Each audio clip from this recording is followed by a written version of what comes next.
I can talk. In our last video we have pretty much covered almost all the basic concepts in the solution, and from product wise now we have stores entity and we have products entity, and the relation is established between store and its products.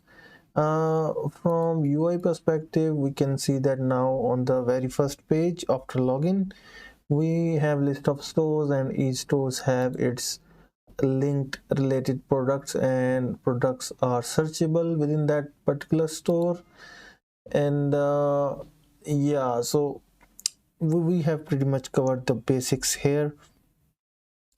Today we are going to do one more thing, which is which we left previously. If you remember, in authentication controller we have hard coded our email and password, which is not an ideal for a professional project.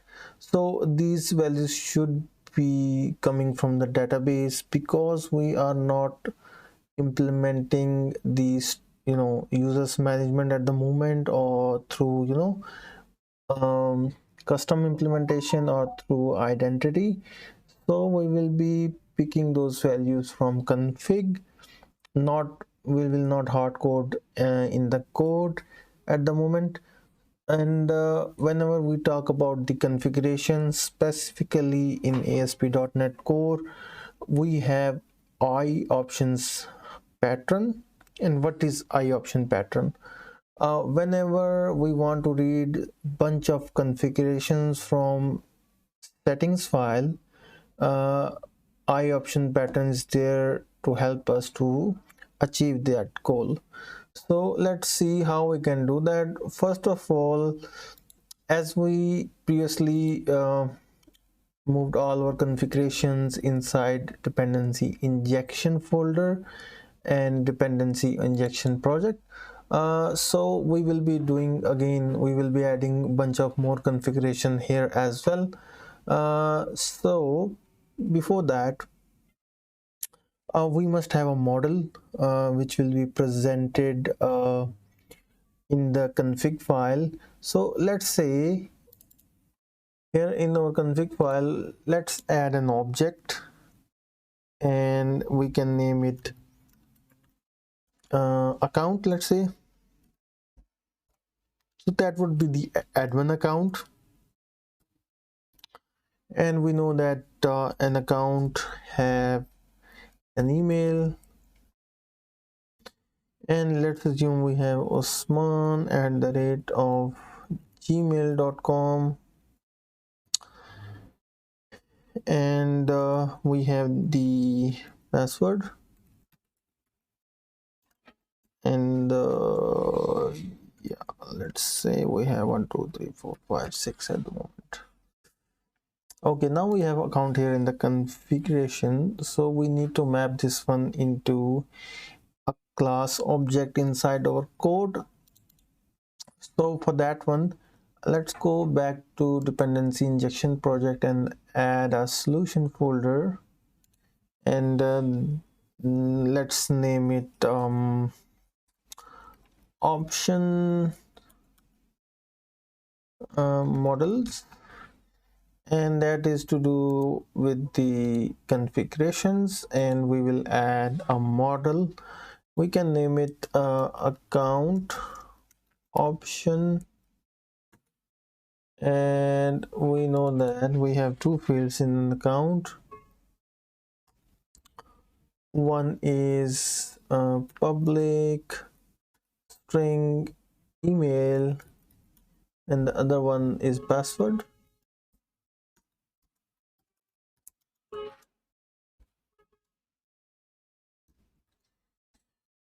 Okay, we don't need any usings at the top,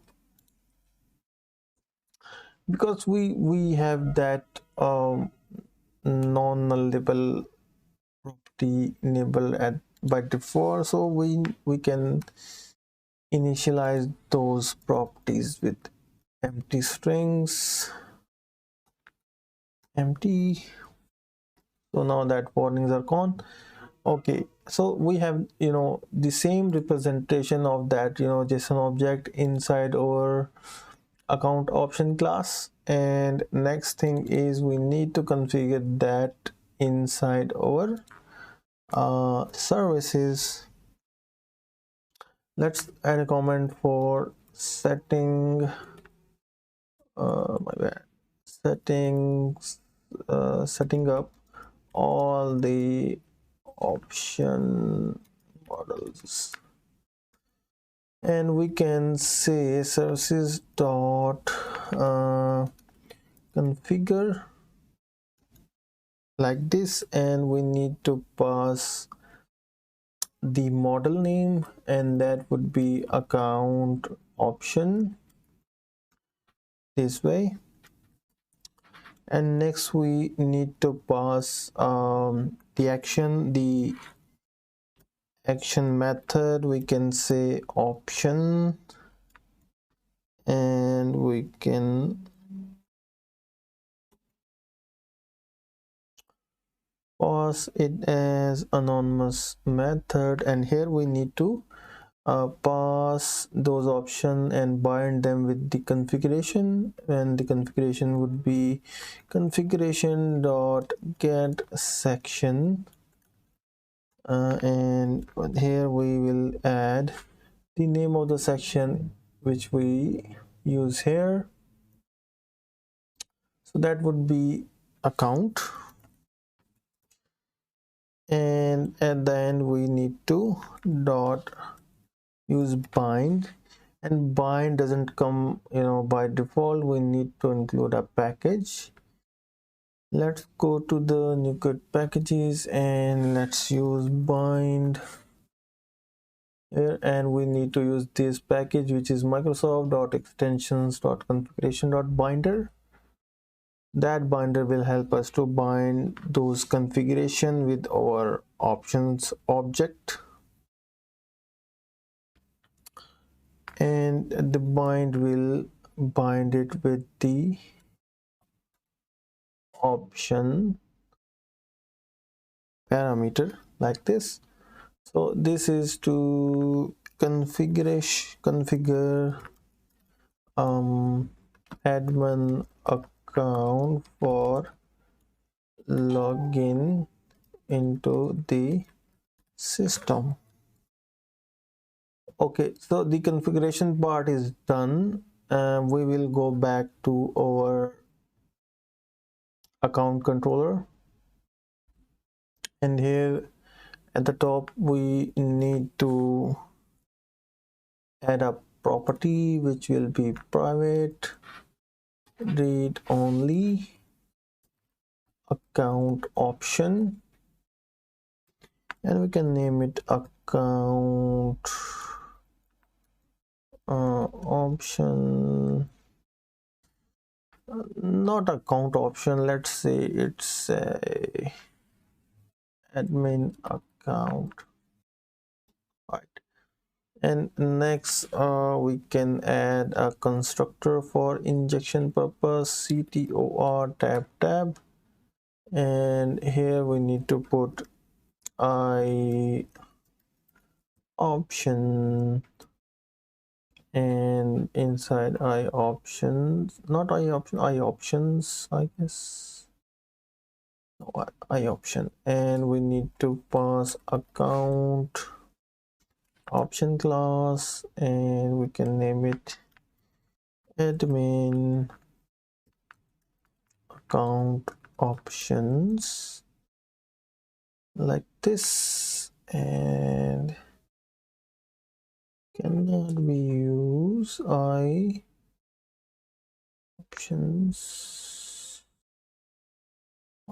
options like this. Okay, here we don't need options from code analysis, and admin account should be equal to underscore admin account options dot value. So this is the second step, and third step is where we will be utilizing this one. So we will be double checking model.email with the, not with the one here, we will be checking this one against underscore admin account dot email, and for the password we will double checking this one, underscore admin account dot password. So the hard coded username and password are now gone. Those are now configurable through our configuration file. To double check and test that one, let's run the application in debug mode and see how these options are coming from the configuration file.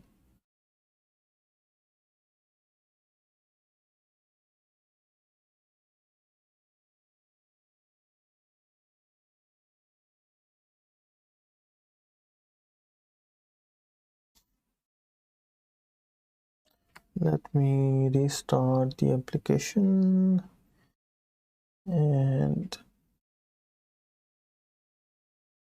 we should be able to see the login view by default. No, because we were logged in by previously. Okay, now let's pass the random user password, and when we will be on that same step, you can now see the underscore admin account has the both email and password, which is coming from the config file. I put the usman@gmail.com and 123456 in our config file here.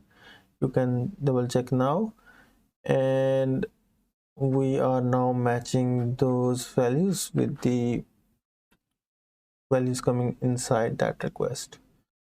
So that is for this one. To log in successfully, we need to now add those exact details,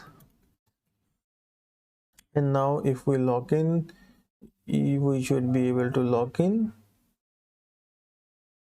this way, and everything is working as expected, as previously it was.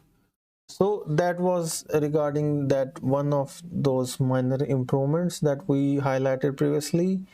So now those values are coming from the configuration file, and this is not only for the account related details. Whenever we will be configuring some keys or other third-party API tokens or anything that is, confidential and secrets, we should not put those inside our code. We should be keeping those values inside configurations, and we can read those configuration through that I options pattern.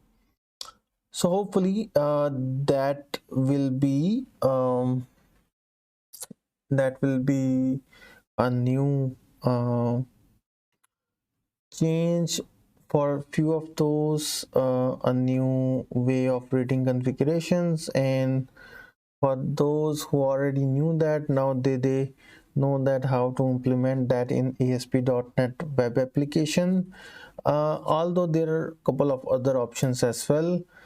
Along with I options, we have I option monitor, and the third one is I option snapshot classes as well, and those have some different purposes. So I will be covering those, uh, by by giving the example and doing some comparisons separately in my C# tutorial series. But for this one, we are using I option pattern, and we are utilizing I option class directly. So that was all for this particular tutorial. In case of any confusion, could you do ask in the comments, and stay tuned till the next video.